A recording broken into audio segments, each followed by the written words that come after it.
Aloha, friends and neighbors. Welcome. This is show 904. 904 weeks I've served you, teaching astrology, showing you what's up in the sky, how it may affect us down here, and a lot of other interesting things. Lately, I've been getting in to cook. Last night, I thought, James T. Kirk in the Enterprise, going where no man has gone before. And I thought, James T. Cook, going where no man has gone before. I wonder if Kirk is a takeoff on Cook. I think so. When you read Cook's journal, and Captain King, he had two co-captains, Captain King, Captain Clark, and Captain Cook. I love him because he's the first one really to look at Hawaiian civilization. He and his co-captains, they studied people all over the world, endemic people, traditional people. When they got to Hawaii, they were amazed by lots of things. Nobody reads them anymore. But for you Hawaiians, you got Hawaiian blood? Well, listen up. You're very special. Cook found you very special. The first thing he noticed is you're swimming around, you know, like fish. 8-year-old girls jump overboard at a mile out. 80-year-old ladies and swim in. And he said the water is alive with sharks, yet nobody seems to get bit. I can't understand it. Later on he finds out the most common house pet is a large black bird. It's a raven. The alala. Turns out the raven is the most intelligent bird in the world. The Hawaiians had some really interesting animals. The other one I've been looking at lately is the Suda orca, which is a killer whale, an orca that's local around the islands. And it turns out it has this habit of sharing its catch with fishermen. Yes. So here's these extraordinary animals. The nene, it's an extraordinary goose. The raven is a very extraordinary bird. Here's this mammal in the ocean that seems to instinctively share its catch with human fishermen. The Hawaiians were at work, see? But most of all is the Hawaiians. Are you listening, Hawaiians? Cook found, these guys all found them playing konani, a very big, large, difficult game, kind of like their, Cook called it similar to their drafts, which is just checkers, but much more bigger and complicated. Nobody could play konani really. A few white men tried it, but they weren't very good at it. They said Kamehameha, nobody could beat the king, he was so good at it. And there's konani boards all around where the king lived over here in Kona on the shoreline. Wonderful boards, big ones, different sizes. But on the point I got out of it, the more I read, like the one clergyman that said an ali'i came to him to learn to read, and learned to read very quickly, and then took a Bible home and memorized the entire Bible in a fortnight. They played this huge game because they had a huge memory. No other races on the ocean could play with them, so Hawaiians had to go play drafts, which to them was a small kids game. Checkers. And they beat everybody at checkers. The King of Great Britain sent the world champion drafts team clear around the world to challenge the Hawaiians, because everybody heard about the Hawaiians and their amazing ability to play games. Don't gamble with Hawaiians. Cook said Hawaiians love to gamble. They gamble on everything. Helped develop their mentality. Konani helped develop their mentality. Yes, they had this, it's almost like you Hawaiians have an extra lobe on your brain. The Hawaiians I know had an extraordinary capacity. I had one young apprentice here named Zach, a Hawaiian, who learned astrology so fast it made me, I was amazed. He had this capacity to remember things. Lots and lots of things. So it isn't just that the alala is extraordinary, or that the Suda orca was trained by Hawaiians to fish for them, but the Hawaiians themselves were extraordinary. They played this game nobody else could play. They didn't write because they could remember it all. So you Hawaiians, you should have a lot of pride. You should have a lot of pride, and you should know that you're an extraordinary race of people. Of course, you know, Western civilization kind of skirts over the fact that Hawaiians were so smart, so that had such a capacity. It's a little embarrassing for a white man. Anyway, I know that the show that went to Oahu probably didn't make it. There's problems with that Olelo over there. Have to walk it in and give it to him. Jeez. So I'm doing it again. You Hawaiians on Oahu, you should really have a lot of pride in your race. You have superior mental capacities. Yes. Now, on to the business at hand. We're coming into April 2014, and April is one hell of a month. It's a zapper.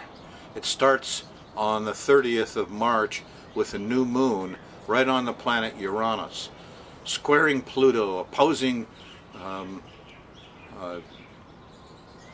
Jupiter, and Mars comes along and joins it. And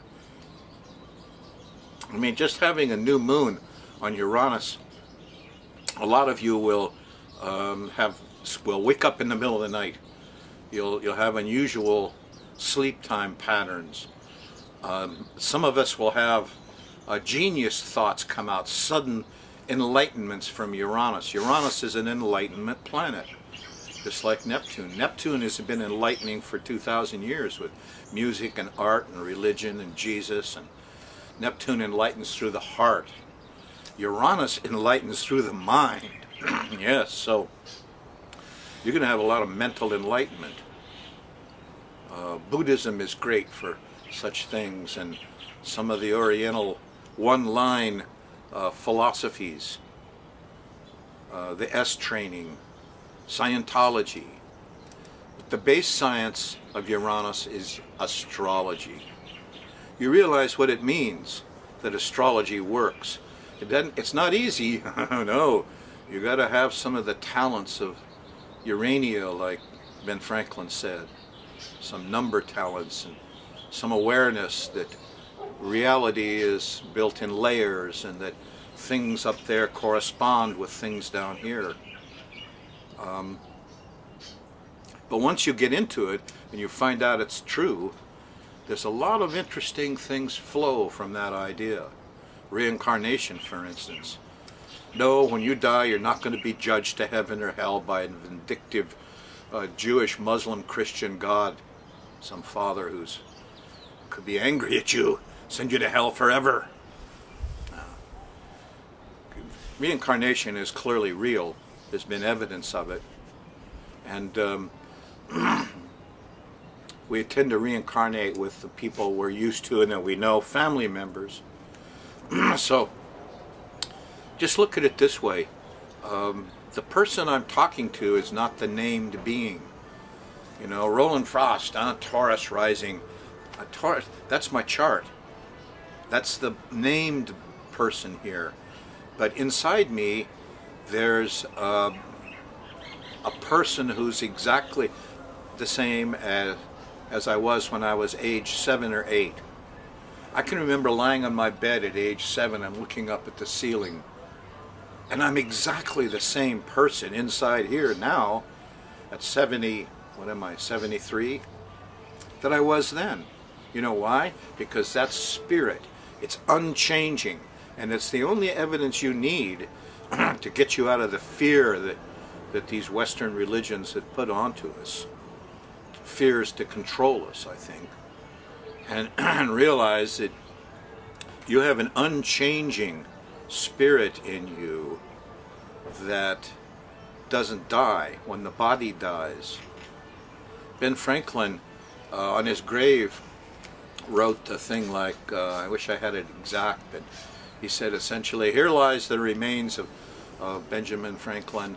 He said, like an old book whose cover has wore out. He said, a new edition will be forthcoming in a brand new cover soon.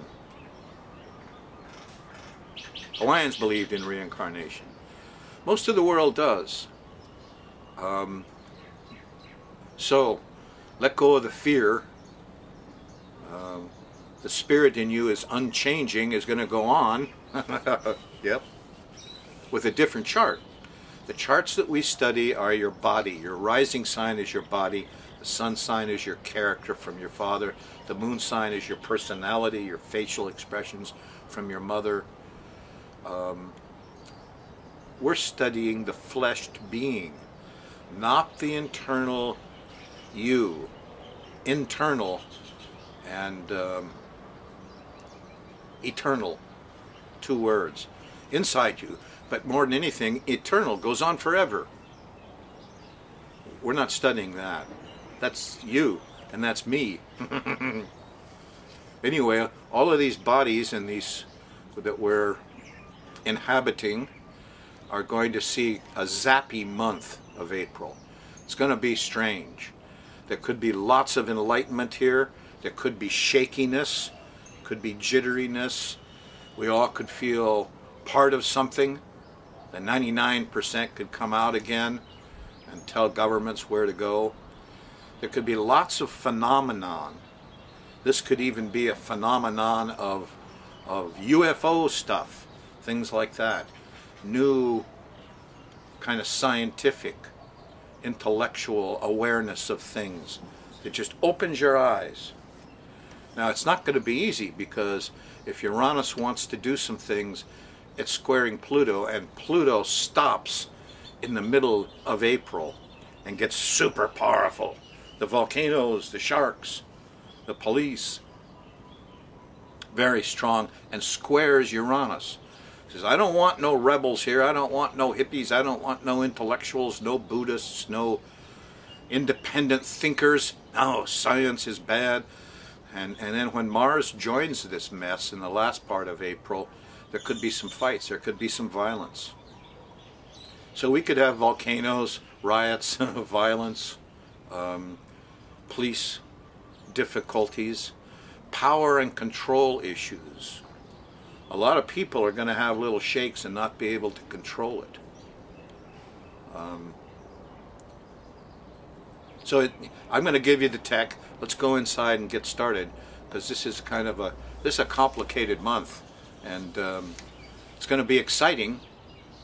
Think about it like the French existentialists do, the passing scene.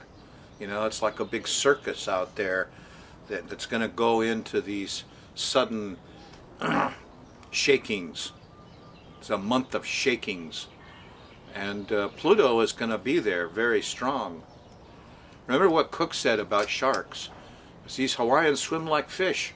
And yet there's, what is his words? He said, yet the water is alive with sharks, and nobody seems to get bit. I can't understand it. It must be due to the nimbleness of the natives. This by three of the explorers of the world, the Captain Kirks on the Enterprise. That's what Cook and Clark and King were. They were those guys on that spaceship. And they had been all over the world.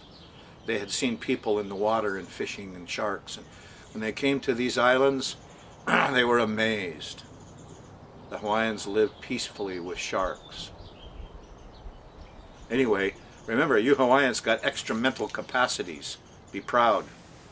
Now let's go take a look at this chart on this April. Woo!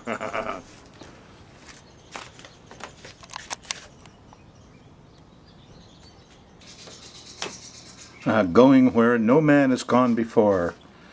Captain James T. Kirk of the Starship Enterprise. No, it's Captain James T. Cook and Captain Clark and Captain King. And these are the guys, the real Spock and Kirk and Zulu. These were really guys doing it all over the world. They went to new places where nobody had gone before. So reading Cook's journals is really a neat thing. Here's the thing about gambling. This is funny. They are generally addicted to gambling. One of their games resembles our games of drafts, but from the number of figures it seemed to be much more intricate. The board's the length of 2 feet, divided into 238 squares, 14 in a row. See, they didn't count real good. They were mostly odd by even. They were never even by even rows. Go out and look at those that are in the stone out here. And here's one of my favorites, of course. I'm working on the Alala. It says, remarked by voyagers that the society and friendly islanders play or adoration to a particular bird. Ravens are the objects here. Mr. King saw 2 of the birds perfectly tame at the village of so-and-so. They were told not to hurt them or offend them. Anyway, where no man has gone before, Captain James Cook. Okay, on to April. Here's a page out of my ephemeris, the page for April. The new moon starts here. So I began to look, and when I discovered Pluto over here, stopping at 13 degrees, I said, whoa, that's going to be the actor that stands up on the stage and raises hell here in this month. Whenever a planet stations, either R or D, retrograde or direct, means it's slowed down and stopped. And the shark is raising a fuss here, yes. And they're talk about the CIA, weapons of mass destruction, plutonium, radiation, volcanoes, deep diving. That's what Pluto does. He's Sherlock Holmes. Well, I started looking around at 13 degrees 34. Here's Uranus at 1334. Oh, wow. You know, here is Jupiter at 1334. My goodness. Here's Mars. Mars is like a trigger, 1334. Here's Venus at 1334. Here's Mercury at 1334. Yes, and when the whole mess kind of starts, here's the Sun at 1334 in the first part of April. Now this new moon that occurs on the 30th in Aries at 10 degrees right here kind of sets all of these people, let's look at them like actors on the stage, into extra emotion. We call it lunacy for a month. Exaggerated emotion. And so there's going to be a lot of stuff happening. Now when I start to analyze and figure out, well, when are each of these actors going to be acting up? This is very difficult because there are these trigger points where everybody on stage gets up and dances or sings or fights or does something, see? And so the first job we have is to pick out the activity points, which is not easy. Now the moon starts here, comes around in a week, and then on the 6th of April, it hits 13 degrees of Cancer, where it opposes Pluto, and everybody says, eek, a bug, and we feel panicky. You know, eek, a bug, we're kind of, yeah, this is Panicky Sunday on April 6th. And then it moves around one more quarter of the wheel, and it goes to Libra. And here, on the weekend of Sunday the 13th, we've got the moon in Libra opposing Pluto. Now here's your sense of panic. Atomic stuff, radiation, eek, sharks. This is, everybody's horrified about Pluto. Enough vampires on TV, okay? Enough killing all these undead walking people and stuff. Horrible stuff. Reminds me of PTSD. So then it comes around again, and here it is in Capricorn on the 20th, which is a Sunday, and it's conjunct Pluto. The moon hits Pluto, and all the Plutonians, the Sherlock Holmes investigators, CIA, the sharks, the nuclear power people, they're going to stand up and make a fuss. And then finally it goes all the way around here to Aries again, where it started, which is on the 25th or 26th, 27th of April. And we have another day, a final day of lunacy. Now, this is not an easy thing to figure out.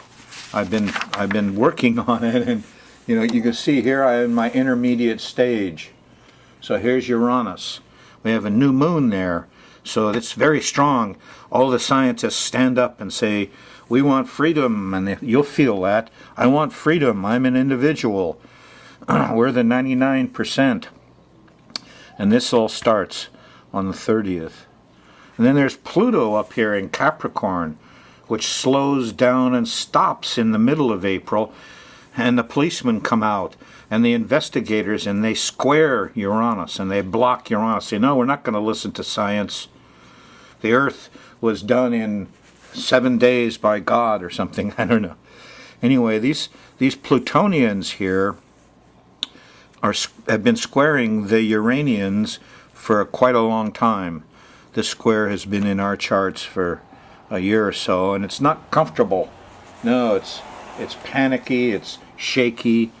Now Jupiter is down here in Cancer at 13 degrees, opposing Pluto. Says, no, stop biting, you sharks, and we don't want radiation. And now Jupiter doesn't have a lot of power. The two planets that have the power are Uranus here from the new moon. The new moon gives Uranus a lot of power during April, huh? Pluto gets a lot of power because it's slowing down and stopping in the sky mirror. When it stations, it gets really powerful. The other character on stage that you gotta watch is Mars. Mars creeps up here towards the end of April, and it joins the fray. Now, the difficulty, if we want to find out when everybody on stage goes into chaotic fits and jumps up and down and stuff, Mars is oftentimes the trigger. And here's Mars hitting 1334, and Mars is not happy with Pluto, and it squares Pluto. Now, Pluto's going to get angry. He's stuck with Mars. He gets all red in the face. He jumps up and down. He wants to fight. And Mars, in square to Pluto, well, Mars can't control his protective abilities, and he whips out his sword. So this last part of this last week in April, there's going to be fighting. There's going to be some blood. Uranus says, why can't we all just get together and live like brothers? But these guys, they're going to get in the way of that peaceful message, of that enlightenment. And you're going to be occupied with angriness and protectiveness. And let's protect our territory. I'm hoping that this isn't a big blow up of the Ukraine and all the stuff that the media is pumping up. So now you got the picture. There's 4 of these guys playing. Uranus starts off very strong. Middle of April, Pluto comes up very strong. These guys are in each other's way. The scientists and the policing people, they're going to get in each other's way big time. Jupiter just adds to the fight. Here's lawyers and professors saying, wait a minute, stop this, wait. But the character that bothers me is that when Mars comes along here, whoa, stuff happens. So I'm kind of looking at those sensitive days, and over here I kind of worked out a little bit. I thought probably the toughest part would be the middle, 413, 414, when Pluto stations, and Mars is close. The second most difficult time is probably 420, when the moon hits Pluto, and Pluto just stopped a week before. The third most difficult time is probably the 5th and 6th of April, when a lot of these, when the moon's on Jupiter and we see a lot of it clear. So these are your dates when the SHIT is going to hit the fan, and with that, I better go do the sky mirror before I run out of time, huh?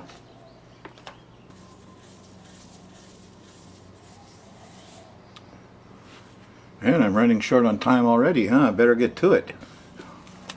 By the way, it's 13.5 degrees of the cardinal signs, so it's Aries, Cancer, Libra, and Capricorn are going to take the hits here. Pluto's in Capricorn, they'll take power. Uranus in Aries, young people. Well, how's it go day by day? Let's run the moon around the edge and see how it goes. And right away, we find we're in the Venus zone, huh? If you're on the Thursday show, you know, you've had some relaxing days. Thursday, the moon's still in Pisces. Friday, Thursday night, moon goes by Neptune. There's religion, art, music. Nice. Friday morning, the moon is still in good aspect, good angles to Jupiter and Pluto right through the middle of the day. Sextiles to Pluto, to Mercury. A lot of this stuff we can figure out things here on Friday the 28th. Saturday the 29th, well, we're still in Pisces, and the moon trines Saturn in the morning. Get yourself organized. Mercury's there helping, you know, so, you know, Friday and Saturday pretty good until you get to Saturday afternoon, and the moon shifts into Aries right here. And all the vibes change, and it starts getting kind of zappy and kind of electric as the moon approaches the new moon point Sunday on the 30th. You may find everybody just kind of stops and halts and says, what's this? Whole new vibe. You know, it kind of gets electric. And this is not a day to go start things or fool around. This is a day to watch and see how this works out in your life. On Monday, the moon's still in Aries. It opposes Mars. People are irritated and angry, and they want to get out and move fast, but they can't. Venus is there helping, so she might mellow out Mars a little bit Monday morning. There is a Mars-Venus trine going on in the sky mirror, and there is some social, sexy things happening, but here people are just ticked off Monday morning. Monday afternoon, the moon goes by the south node. We all feel we need a little help and slips into Taurus here. Once you go into Taurus, it mellows out again.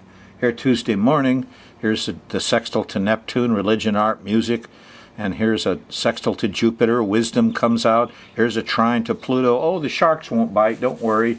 At least now. Wednesday morning, the moon's still in Taurus. There's a sextile to Mercury, so we can talk and speak well. But there's an opposition to Saturn happens around noontime. We get depressed. Authority bugs us. There's no rest. Saturn is squaring Venus, and you can't get no rest. There's no love. There's no sex. It's not an easy Wednesday afternoon. It's depressing, and there's no... Okay, so Thursday, the moon's in Gemini. We got squares to Neptune. It's a confusing day. Friday, there's social activities, and Mars is there, and we got some enlightenment of the mind. And then here's Saturday, in the middle of the day, we can handle Pluto.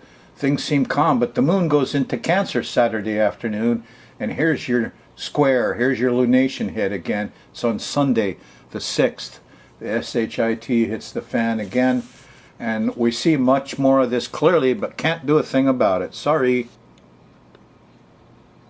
Check the website.